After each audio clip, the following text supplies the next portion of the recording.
But in most schools, we focus on compliance. We tell the child to sit, stand, walk, listen, no talking, not being friends, nothing, right? Correct. We are constantly thinking about telling them to be compliant. They have to take the same examination, they have to take all the specific subjects. But then when they sit at an interview table, the interviewer will ask them, what is unique about you? Yes. In this system, you have to be unhappy to prove that you're better. You have to that be you're stressed, good. yeah. You have to be stressed, you have to be anxious, or else, you're not building muscle. As a parent, the first thing I'll think about is, if my son does not get marks, how will he get into good colleges? Okay. Nowadays, if you see most of the colleges in India, the progressive colleges are all looking for a portfolio. They are seeing, who are you? We see our children do well in the Cambridge or the NIOS examinations. They are doing well. They are also building a portfolio. They are having clarity about college, and they are going into college as happy learners rather than anxious and stressed out learners. ಏನ್ ಯೋಚನೆ ಮಾಡ್ತಿದ್ದೀರಾ? ಬೇಗ ಬೇಗ bell icon click ಮಾಡಿ. ಪೋಷಕರಿಗೆ, ನಮ್ಮ ಪೇರೆಂಟ್ಸ್ಗಳಿಗೆ ನಮ್ಮ ಮಕ್ಕಳ ಮಾರ್ಕ್ಸ್ ಮೇಲೇ ಸಿಕ್ಕಾಪಟ್ಟೆ ಕಣ್ಣಿರೋದಪ್ಪ. ಯಾವಾಗ ನೋಡಿದ್ರು ಅಯ್ಯೋ ನನ್ನ ಮಗುಗೆ ಕಮ್ಮಿ ಮಾರ್ಕ್ಸ್ ಬಂದುಬಿಟ್ಟಿದೆಯಲ್ಲ, ಅಯ್ಯೋ ನನ್ನ ಮಗುಗೆ ಜಾಸ್ತಿ ಮಾರ್ಕ್ಸ್ ಬಂದುಬಿಟ್ಟಿಲ್ವಲ್ಲ ಅನ್ನೋ ಯೋಚನೆ ಇದ್ದೇ ಇರುತ್ತೆ. ಆ್ಯಂಡ್ ಮಕ್ಕಳ ಮೇಲೆ ಎಷ್ಟು ಸ್ಟ್ರೆಸ್ ಬೀಳ್ತಾ ಇದೆ ಅಂತ ಪ್ರತಿಯೊಂದು ಇನ್ಸ್ಟಾಗ್ರಾಮ್ ರೀಲಲ್ಲೂ ನಾವು ನೋಡ್ತಾನೆ ಇದ್ದೀವಿ ತಾನೆ. ಮಕ್ಕಳು ಪ್ರತಿದಿನ ಬೆಳಿಗ್ಗೆ ಎದ್ದು ಒಂದೇ ಒಂದು ಕಂಪ್ಲೇಂಟ್ ಕೊಡೋದು, I don't want to go to school. ಯಾಕೆ ಹೇಳಿ? ಸ್ಕೂಲ್ ಸಿಕ್ಕಾಪಟ್ಟೆ ಬೋರಿಂಗ್ ಅಪ್ಪ. ಇನ್ನೊಂದು ಕಡೆ ಎಷ್ಟೇ ಓದಿದ್ರು ಅವರಿಗೆ ಮಾರ್ಕ್ಸೇ ಕರೆಕ್ಟಾಗಿ ಸಿಗ್ತಾ ಇಲ್ಲ. There are so many questions as a parent that is also running in my mind. ಈಗ ನಾವು ಟ್ರೆಡಿಷನಲ್ ಸ್ಕೂಲಿಂಗ್ ಮಾಡ್ಕೊಂಡು ಬಂದಿದ್ದೀವಿ, ಹೌದು. ಆದರೆ ನಮ್ಮ ಮಕ್ಕಳಿಗೆ ಬೇರೆ ಥರದ ಲರ್ನಿಂಗ್ ಆದರೂ ನಾವು ಮಾಡಬಹುದಾ? Is it possible? ಇದನ್ನ ಮಾಡೋದ್ರಿಂದ ಮಕ್ಕಳಿಗೆ ಯಾವ ಥರ ಚೇಂಜಸ್ ಆಗಬಹುದು? ಇವತ್ತಿನ ಸಬ್ಜೆಕ್ಟ್ ಇದೇ ಕಣ್ರಿ. ಏನಕ್ಕೆ ನನ್ನ ಜೊತೆ ಸ್ಟುಡಿಯೋನಲ್ಲಿ ಕೂತಿದ್ದಾರೆ ಬಿಯಾಂಡ್ 8 ಕೋ-ಫೌಂಡರ್ ಆದ ರಾಜಿ ನವೀನ್ ಅವರು. ಫ್ಯಾಂಟಾಸ್ಟಿಕ್ ಮಾರ್ನಿಂಗ್ ರಾಜಿ, and welcome to my show. Thank you so much. Energetic morning for all of us. Thank you so much. Okay, so starting off with education, as a mother of an 8-year-old, like when I was even describing what was happening, this is an everyday morning scenario for me, where my son every single morning he says, I'm bored in school, I don't want to study. And as a parent, I'm always worried about it. But you have decided that yes, you want to do something a little different with Beyond 8, and you have an experience of over 25 years. So what was your first step into this? How did all of this start? So it's 20 years. Okay. And I think what we have forgotten in the space of education is the learner.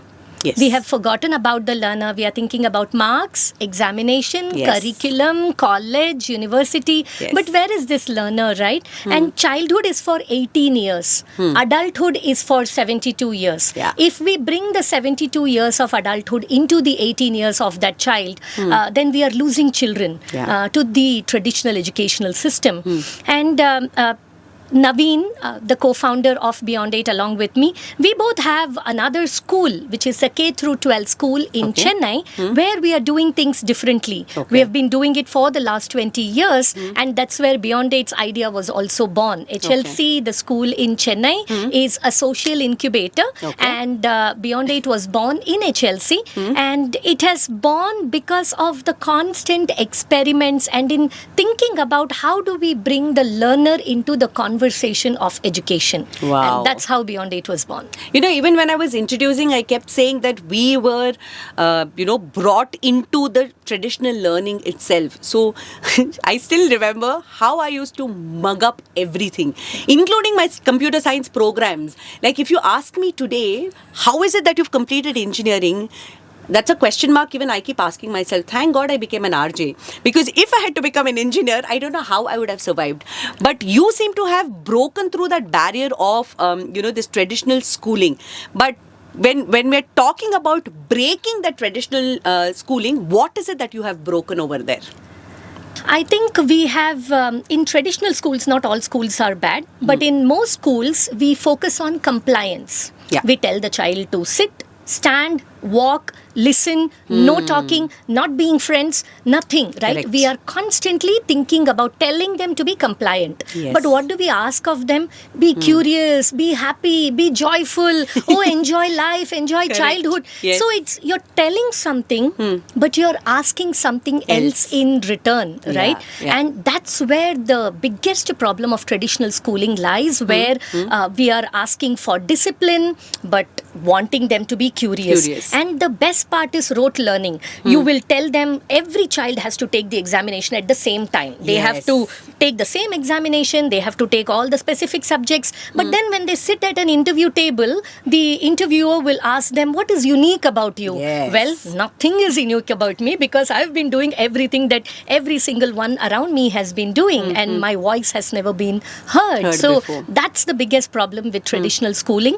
I will also be a little sharp here. I think as adults, we force everything that we have dreamt of or we have not had, yes. or what we have found as pressure. So we want better ways to filter candidates. Yes. We will ask them to write an exam. We want better ways to, because there are not enough universities to enroll all the learners that are available, we will again filter. So there is constant filtering that is happening that adults need to do, and hence who is finally being filtered? It's the childhood and the child. You know, initially when you were talking about Beyond It, you spoke about being learner determined. That word is kind of stuck in my head right now. So what is learner determined? Like, can you give me an example and explain what that is? So learner determined is actually listening to the learner's voice, and so that they take responsibility and accountability in the things that they wish to do, and nudging them, challenging them, anchoring them, facilitating their journey in that way, right? So there is a child who wants to, let us say, maybe the child does not even know what to do. The child is thinking, I may want to do organization psychology, organization behavior, or I might want to do counseling psychology. How do I find the difference, right? How do I even explore? So then what do? You sort of, have the mentor who is anchoring the learner's journey. The mentor is constantly checking in on the learner to see how they are doing with their subject choices. Subject choices are made based on the explorations they wish to do, and also ensuring that we are not denying college opportunities. It's not about, just choosing some subject, this is what you like, so that's what we will do. It's also thinking about the end goal in sight, right? So the child chooses subjects of their choice, mentor anchors their journey, the internship enablers and the college pathways enablers are working with the child in building experiences so that they can love or hate whatever their choices are. But finally, when they go into college, at least they are going with clarity. Meanwhile, all of this, and you spoke about marks, right? Why do we always have to think that better means a kinder learning model means compromise? Why should we think that kindness and compromise have to go hand in hand? Why should we think that being happy means you're not doing well? You can be happy doing the things that you love, and also challenging yourself, going through that ups and downs, because you have to put in that effort and all of that. But can't we just think that they both are possible? Why do we have to, why does the draconian educational system have to literally pounce onto the learner and say that in this system you have to be unhappy to prove that you're better? You have to be stressed. You have to be stressed. You have to be anxious. Or else, you're not building muscle for the adult life. If you want to build muscle, you have to build the muscle of curiosity. You have to build the muscle of friendship, creative thinking, critical reasoning. That's what you need to build muscle for, not to build muscle for being stressed and anxious, because that's what you're going to become when you grow older. I can't believe we're having this conversation today, because just yesterday I had been to my friend's house and her daughter is writing her 10th board this time. So when I spoke to the daughter, she's like, we finished our portions 3 months, while the school started. We've had enough preparatory and everything. I'm doing everything. My preparatory exams were kind of okay and everything. She's very chill. And the mother, as in my friend, she just turned around and she's like, just look at her. She's not serious at all. And, I'm sitting and I'm thinking, I'm like, why are you, kind of saying that? Your daughter is telling you that she's doing what she's able to do, but like the conversation we're having, she has to be stressed for us to figure out, yes, this child is actually serious about writing the 10th boards. But if you look at it, most parents are that way. So for them, you're giving them a huge challenge, because the thought process needs to change, that my child does not need to go into the traditional way of writing exams or getting marks. But then as a parent, the first thing I'll think about is, if my son does not get marks, how will he get into good colleges? Fantastic question, and this is the most valid fear. And like I was saying earlier, it doesn't have to be either or. You can get your marks, you can get to the college of your choice, and you can do what you like with clarity and confidence. That's what colleges are looking for. Nowadays, if you see most of the colleges in India, the progressive colleges are all looking for a portfolio. They are seeing who are you other than just your marks. They already know that a road-based curriculum in which you may be getting 99 on 100 is not going to be something that they're going to value. So what are they going to value? They're going to value how you can actually present yourself. Do you have even the communication skill to talk about your likes and dislikes, your interests, to take those interview questions that will be out of the box questions, where you have to think out of the box? If you keep thinking inside the box, how will you be ready for something that a college is expecting? So today, more than ever, maybe 15 years ago, we can say that rote memory was required. There were no options. And I will agree with you. And that there were no options available. But today, with AI completely disrupting our lives, the parents' lives, it's all the more relevant that we need to think about kindness, compassion, creativity, curiosity, and knowing thyself. If you don't know yourself, how are you even going to survive in a world that is going to be pretty much all about AI? AI is not about, it is not about just facts. It's all about how do you get to ask questions. So coming back to colleges, we have had phenomenal success with colleges. For the last 6 years, we have had over 80 to 100 learners progress out of Beyond 8, going into colleges, Flame, Ashoka, Kriya, OP Jindal, SNU, you name it. And then the traditional colleges, be it RV College in Bangalore or be it MOP Vaishnav in Chennai, we have children who have gone abroad. Many have gone with scholarships. So we see our children do well in the Cambridge or the NIOS examinations. They are doing well. They are also building a portfolio. They are having clarity about college, and they are going into college as happy learners rather than anxious and stressed out learners. So my question back to parents would be, would you want to choose stress and anxiety and give up on their mental well-being, as opposed to, just because you wanted to do something that you think is right? Or would you like them to be happy, be, understanding and having clarity of where they wish to go and go there confidently with the marks that they need to have? Absolutely. But then, when we're talking about children itself, or when we're talking about students, you're talking about them owning what they learn, right? So that's your word, own their learning. How are they going to do that? Because they're kids, it's very, I can't say it's surprising, but it's a little scary as a parent. We're letting the kids decide what needs to be done. So how is it, how does a teen own their learning? How does that happen? We think that teens should own their learning the way adults own their responsibilities. That's where the problem is. The way teens own their learning is they will already be showing what they love and what they like in different ways.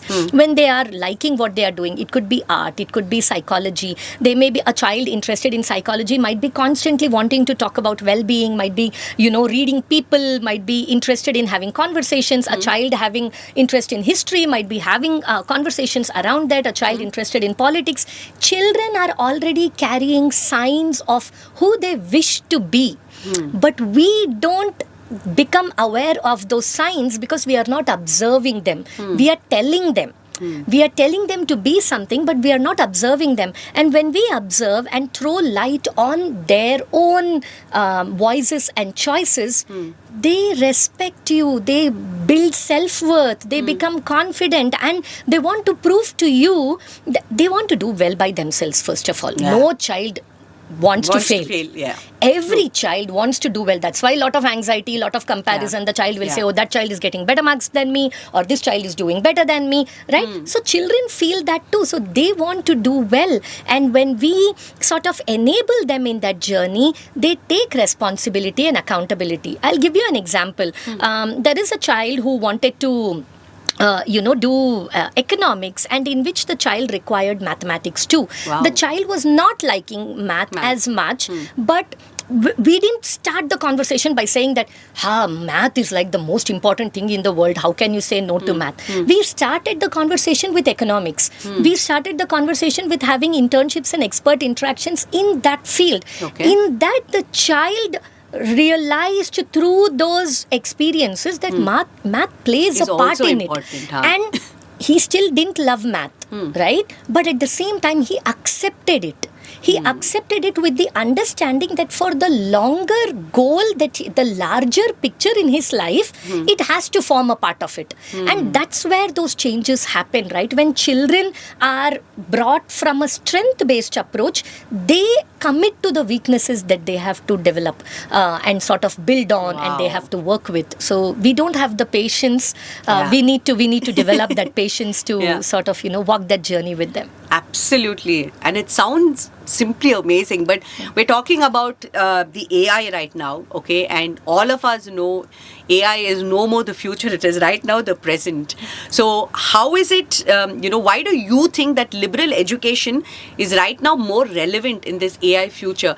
For one reason, because I think most parents have this, question, or they have this complaint that kids have stopped thinking creatively, or kids have stopped thinking because they're so used to Alexa, what is the answer for this? Google, what is the answer for this? They're so used to AI already while they're growing up that the curiosity in itself, I feel, is already diminished. So why do you think right now the liberal education that you are trying to focus more on, how do you think it's going to change the way kids think, or how do you think it's going to help this AI driven future?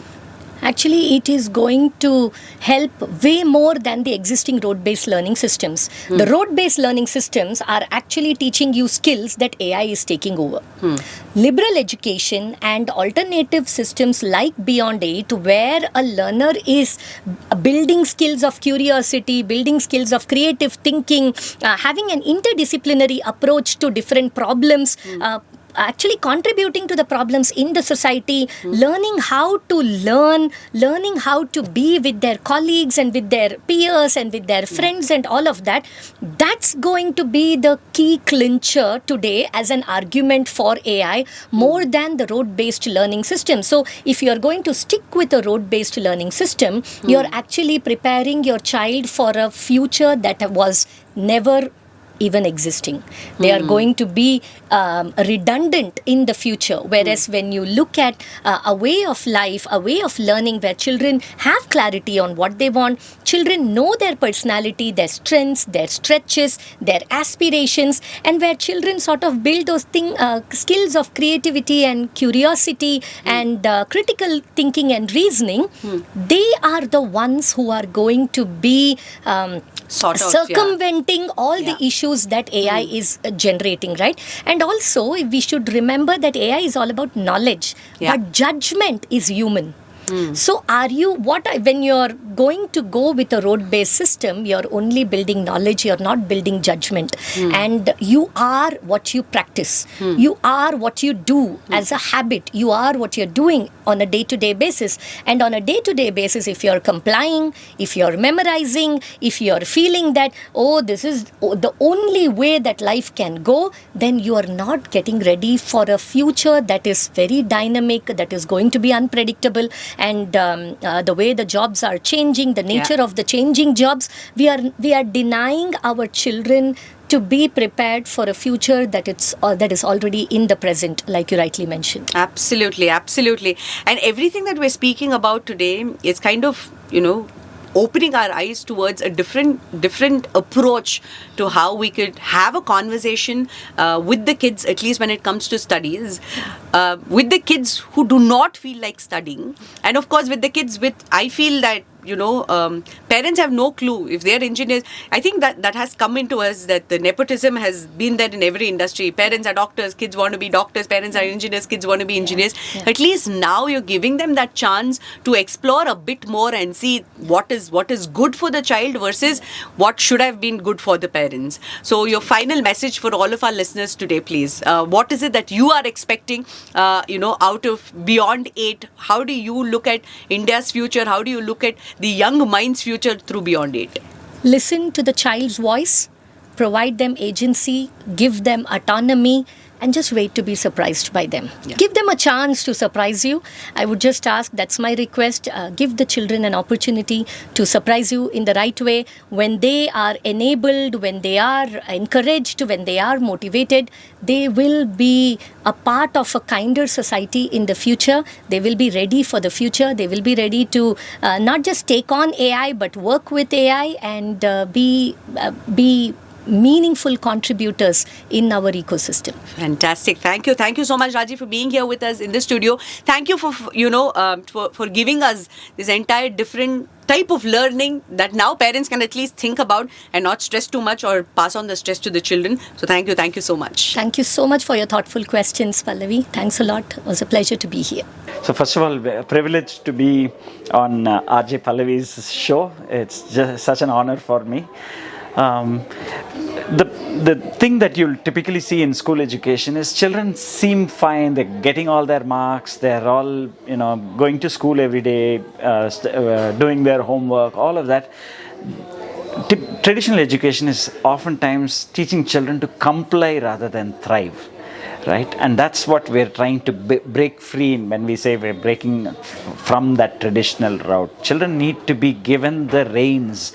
Only then they will learn to take responsibility. They learn to take better judgment, learn to take better decisions. And that's what adult life is requiring of them. So, this is the goal for Beyond 8, and we're seeing tremendous success in our children taking responsibility, owning their learning, and doing extraordinarily well in college life. We invite more families to consider Beyond 8 to see whether they want to see their children thrive in high school rather than just comply. When we change the way we look at things, the things we look at start to change. So I invite families to consider Beyond 8 and look at education differently. It begins from grade 9. It's till 12th standard. It's an accredited high school program. It's not an alternative in the sense that you don't go to school and to Beyond 8. You come to Beyond 8 and go to college from there. ಇಂಥ ಹೆಚ್ಚಿನ ಕಾಂಟೆಂಟ್ಗಳಿಗೆ subscribe ಆಗಿ radio city Kannada YouTube channel. ಏನ್ ಯೋಚನೆ ಮಾಡ್ತಿದ್ದೀರಾ? ಬೇಗ bell icon click ಮಾಡಿ.